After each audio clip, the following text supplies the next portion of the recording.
Hello and welcome to the Quiver channel. I am Jason, your host. I hope you're all having a wonderful day. I've had a massive anxiety, panic attack, and guilt-fueled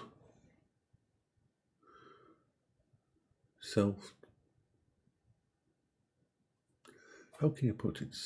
I don't know, self-sabotage, self-destruction, self-harm. No, I haven't hurt myself. I haven't let it get that far. Why? Why did this happen tonight? Because things are going so well. My brain is constantly waiting for the other shoe to drop, as they say. For the next bad thing to happen.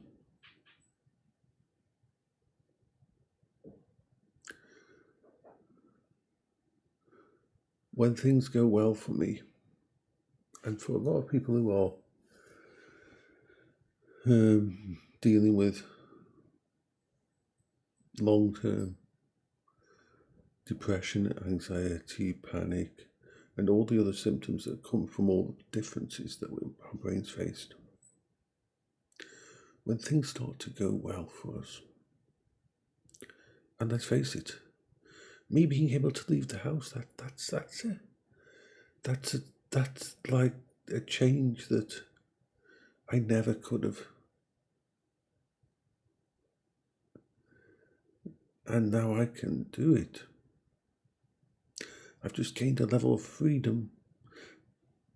Not on the same level as someone who can just leave their house, but I've got a freedom that I haven't had for years. And so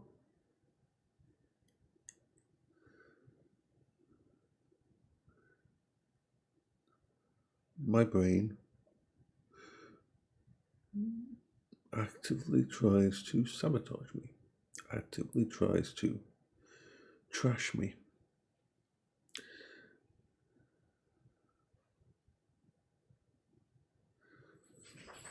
There's lots of triggers for this. My brain will... The fact that my body's not in bad condition, even though there's a lot still that could go wrong, even though I've had pretty much the closest thing to all clear from my bowel cancer,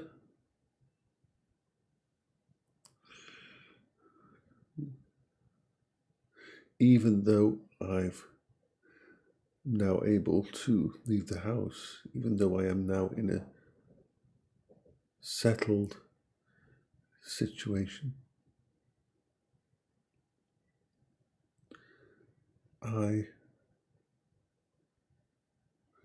my brain keeps firing shots.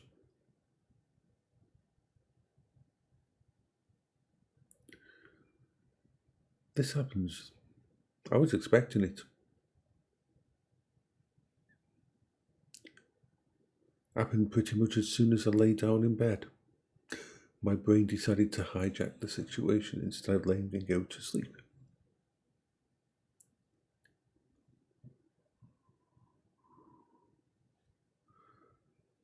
What triggered it was this idea that the UK benefits people are going to get new rules, and they're going to check bank accounts, and they're going to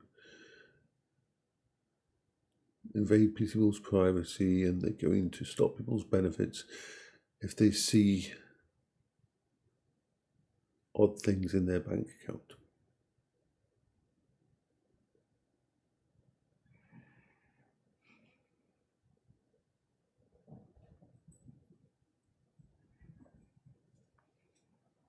They're going to use AI, they're going to use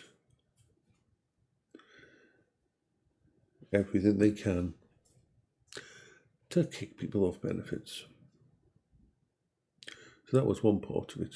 And we'll go through all the different parts. The other part was, oh, so your heart's okay. Your heart's okay, but that'll probably just mean your cancer will come back. Because remember what happened to Paola. Remember what happened to Paola.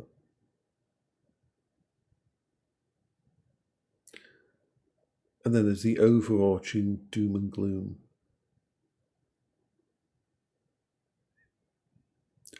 It's almost like a full assault in a battle.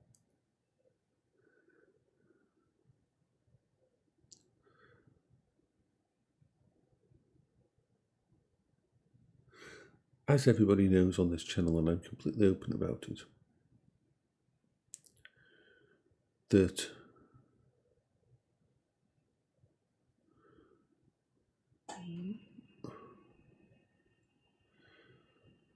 before I moved into this house, my mum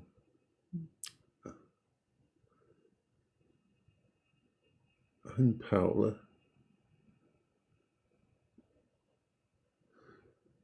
and with, I thought, the help of Trevor, had turned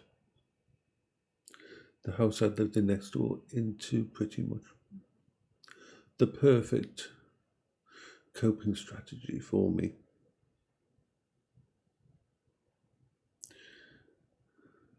My mum bought lots of disabled equipment over the years for both me and Paola. Lots of ways to cope. I won't go through it all. Backups for power, backups for everything was paid for her. I miss my mum. And when I moved into here, we lost nearly all of that. And what we didn't lose, I had to sell, because whoever messed up this house, whoever destroyed, a lot of the stuff I shouldn't really ever say that it was this specific person, because I don't have the proof for it. It's hearsay and so on and bullshit and that, even though everybody knows what it was. And there was nothing in any of the bank accounts to cover my mum's bills. And so, the funny thing, the sad thing is, a lot of the stuff I still had, I sold to people from next door. These people who I thought were friends of the person who had taken over next door.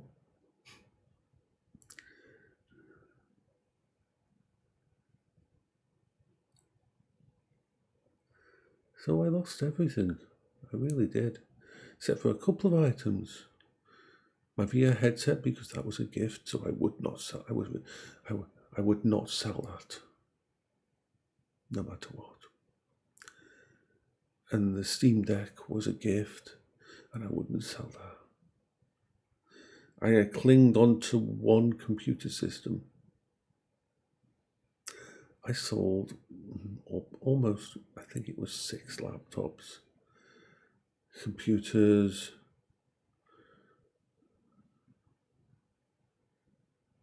lots of technology.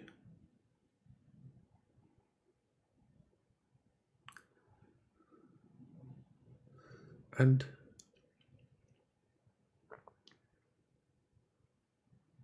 kitchen aids.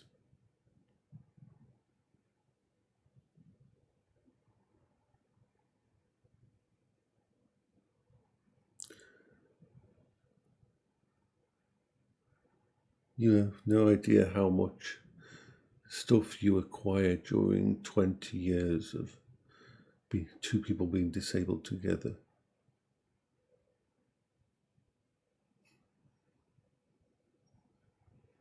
£1,000 worth of dual motorized riser recliners, shower aids, everything. Tens of thousands of pounds. And it was all gone. in a weekend, in the first weeks here, as I slowly came to understand just how rotten and destructed and damaged this house was.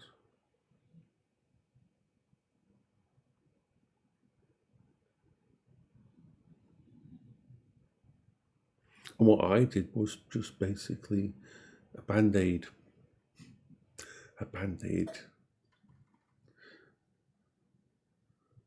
for it all.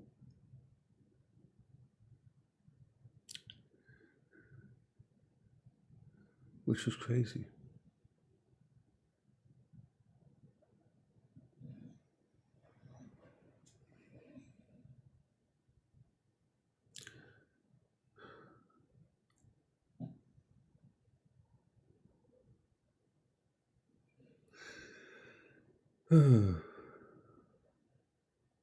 And so, I've talked about many times,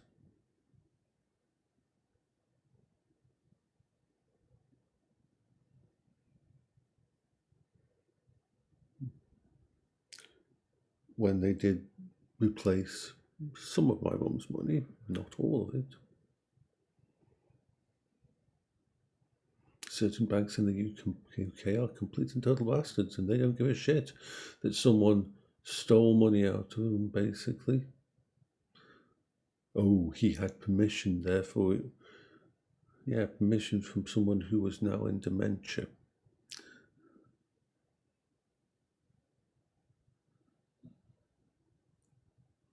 And so once we got the money back, we did all the things that we had to do. Paid all the bills. Things like this house, and during the 5 years beforehand, that my mum had been in a home, that the person living here had decided not to pay the house insurance. If there had been a fire here are all the problems here, it would have failed horribly. There would have been nothing given in return. I only found out on the rare visit to the bank that the house wasn't insured. Yeah.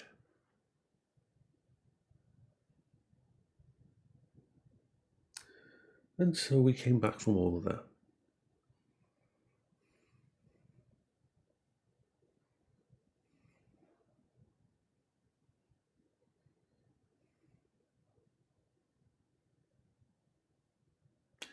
And then came the going through it all, nearly halfway through the year, when both the bank people and everybody else said, hey, we've just found out that you basically used up all of your stuff to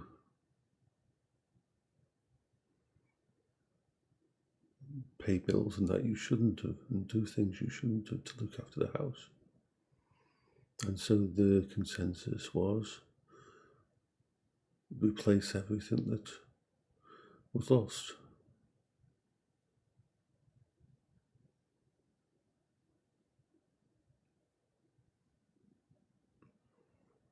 Now all this was talked about openly, discussed, and because I don't have the ability to lie, I am one of the most open persons in the world. And the positive side to it is I contacted my bank over and over and let them know why all the money would go in, why everything would be like it was. In fact, even recently, with the money from selling items to buy new items, every single time I've rang my bank and said, hey, can you put a note on my account to explain this? So it's not like there isn't proof or anything at all the reasonable and rational things that I've done to survive. But that kind of guilt doesn't go away. Like I say, when good things happen, my brain expects the worst.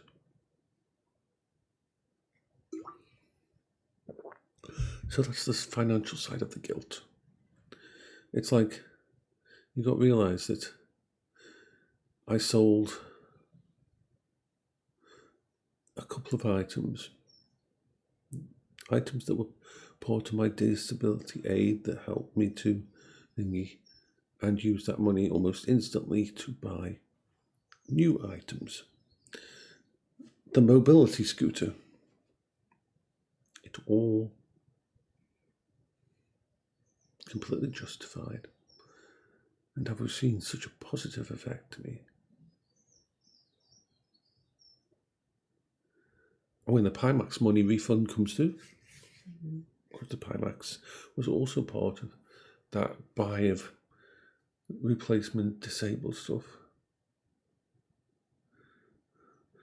that will go straight out onto more disability things.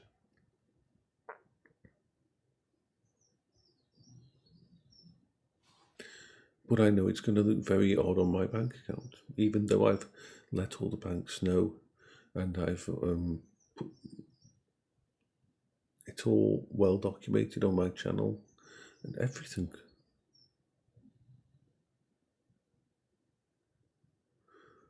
But my brain says, they'll just look at all that. They won't give a shit about what the bank says. They won't give a shit what you say, and they'll just stop everything. Now, rationally, I know that there's a very good chance that will not happen. Very good chance that will not happen.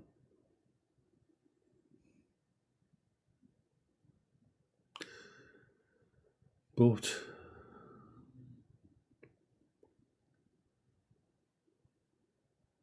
in fact, there's a 99.9%. But it's that fact that things are going well for me today. That at this moment I'm at a high, which just means there's further to fall. And then we got the health side. Oh my God, the health side. Through 18 years of Paola's primary illness, I spent every single day trying to help Paola survive the most horrible and nasty symptoms. And I am not exaggerating that every single time we got a handle on one symptom, that we got a handle on one particular problem, that would be when the doctors would say, oh, by the way, your kidneys are failing now as well. Or the medication has stopped working and your cancer could come back. Or, oh, we've got to try this new drug because if we don't, you're going to die. Every time we reached a high point in those 18 years, every time we fought back, every time we both had the coping skills, it would nosedive again straight to zero.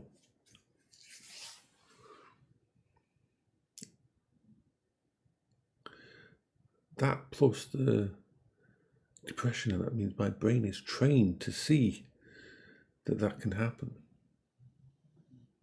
So even though they've said, I haven't been given the all clear because I can't be given the all clear with my bowel cancer, it can come back.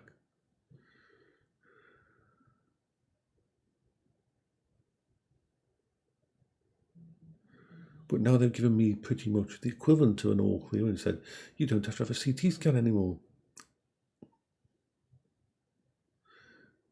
That good news creates even more anxiety and more ammunition for the bad side. And now let's look at this newest part.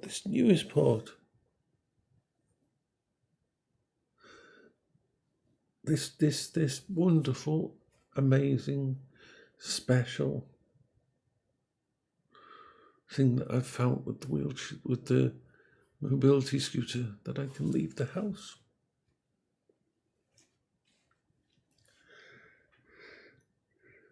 Which is like, it's up there, it's so high, so wonderful. It's 5:29 a.m.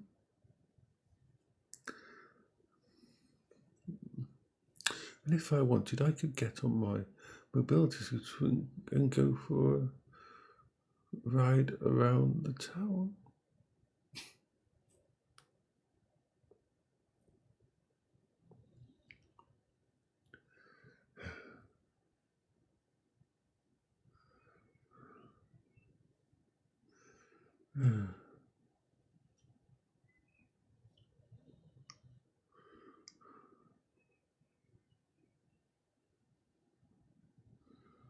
And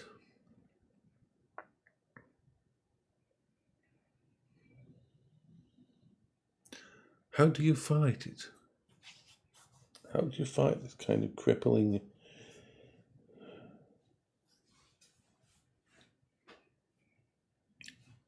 like this?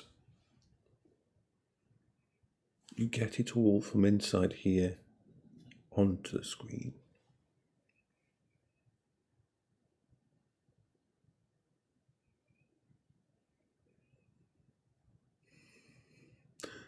Because in the whole cold light of day,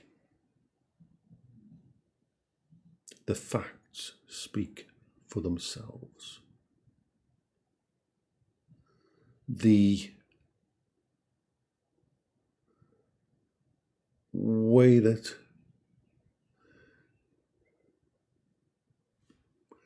your brain deals with all of this, the way you fight it is with the simple facts of the situation. I'm not Paola. The doctors know what they're doing. My heart is healthy.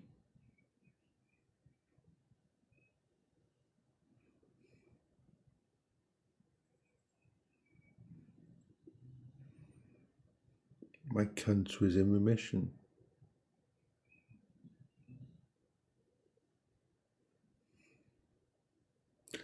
The coping strategies are working.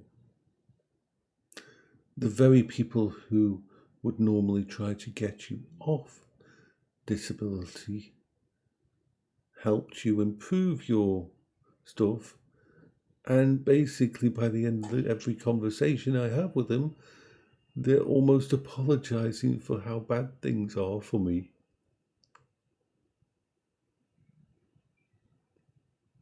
When every expert you talk to and explain the situation to,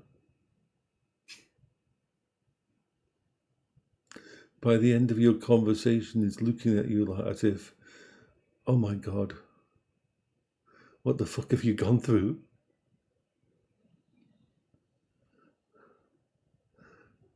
And when they hear how you're coping with everything, there's an edge of wonder in their voices.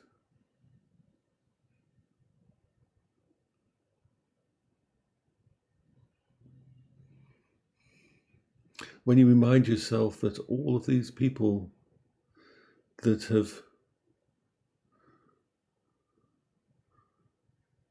are the system that you live within, I've never done anything but encouraging and helping for you, because you are so fucked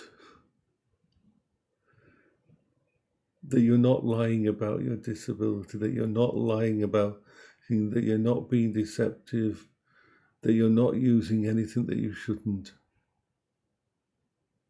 When all of those people are telling you the same message, that maybe, just maybe, it's true.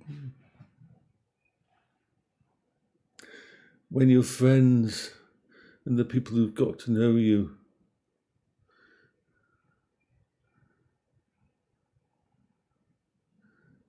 see the good inside you and see your strength when you can't.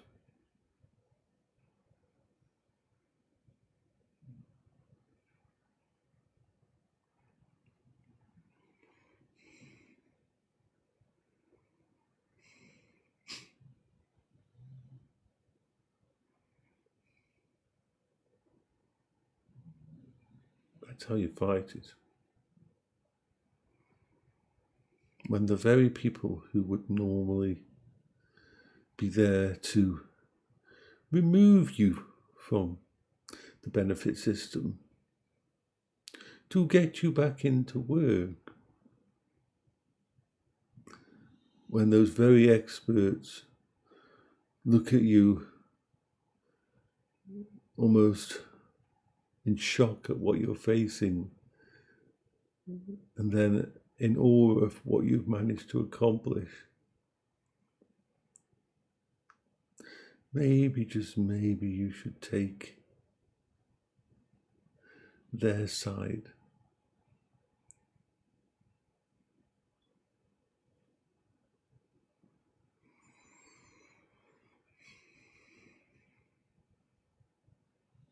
As I've said, everybody who has depression, long-term depression, and will face survivor's guilt, will face guilt when things are going well. And you will have to fight it, because it's not true. You do deserve to have a good time. You do deserve to have things go well. God or the devil or whatever, or karma or the universe isn't just setting you up for the next fall. You deserve the reason, just like you tell everybody else, Jason, that you deserve a reason to smile. You do too.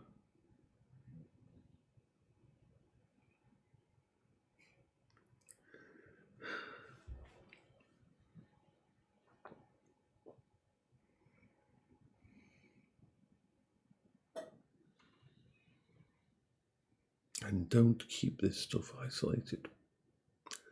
Don't let it stay in here and worm its way in deep. Whether you need to talk to someone, whether you need to talk to a best friend, or a parent, or a therapist, or someone else, a doctor. Don't isolate. Don't keep it inside here. It will destroy you.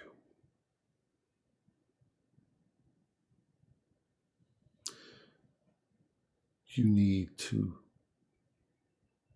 focus.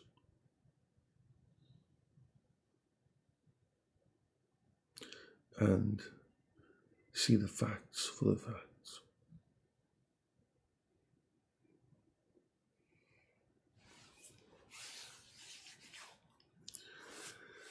Whew. I've always said to you all,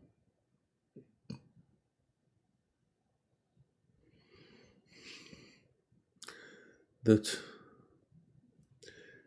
the only reason that my vlogs and my videos have meaning, when I tell you about the good times, when I tell you about the wonderful things happening, the positive sides, is because I tell you when things are rough. Because I am not special. I am not unique. What I face, others face. And they need to know that they're not alone. They need to know that they're not alone, that these thoughts, these horrible, guilt-ridden things that our brains create for us, are not the real us, are not reality, and that tomorrow might be a very different day. And tomorrow might be one of those when something special happens. And all I can use in an example for that is this, is me, is how my life is at the moment.